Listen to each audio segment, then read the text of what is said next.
小花刚拿到驾照，就带着几个小伙伴开飞机旅游。Harrisford Tower, Yankee Zulu X-ray ready for takeoff, 15 left. 而这时的男朋友小磊才知道，小花的驾照是昨天才拿到的。小磊不由得发问了 Have you done this? You mean solo? How about this plane? How many cabs in this plane? Never, because it's a rental. 小磊试图再说些什么，可是小花却很不爽地打断了他。 No. 而此刻后排小伙伴们显然玩得正开心，却不知道有一句话叫做乐极生悲。这时塔台允许起飞的命令下达，小花有模有样的通知小伙伴系好安全带，打开转发器，打开燃料泵，检查系统没问题，随即推动操纵杆。 Gauge is green. Airspeed aligned. 85 knots. 85 rotate. 可是随着飞机加速度产生的震动，尾翼的一颗螺钉悄无声息地动了一下。很快，飞机顺利升空，直直地向着天上飞去。小美再次检查仪表，显示一切正常。 Gauge is green.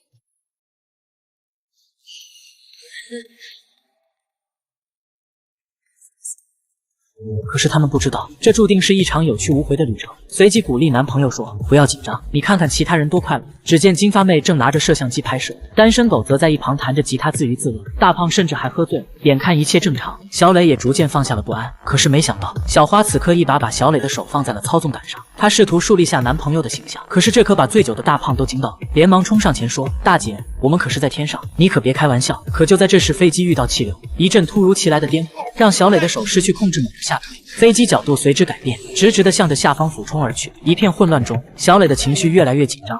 Can you take back the controls, please, Sarah? Sarah, this isn't funny anymore. It's alright. It's just a little bit of turbulence. Just hold back slowly. 虽然情况紧急，小花还是温柔地鼓励小磊：“没事的，别紧张，慢慢的拉。”而此刻的尾翼里，那颗螺丝因为角度原因已经悄然掉落。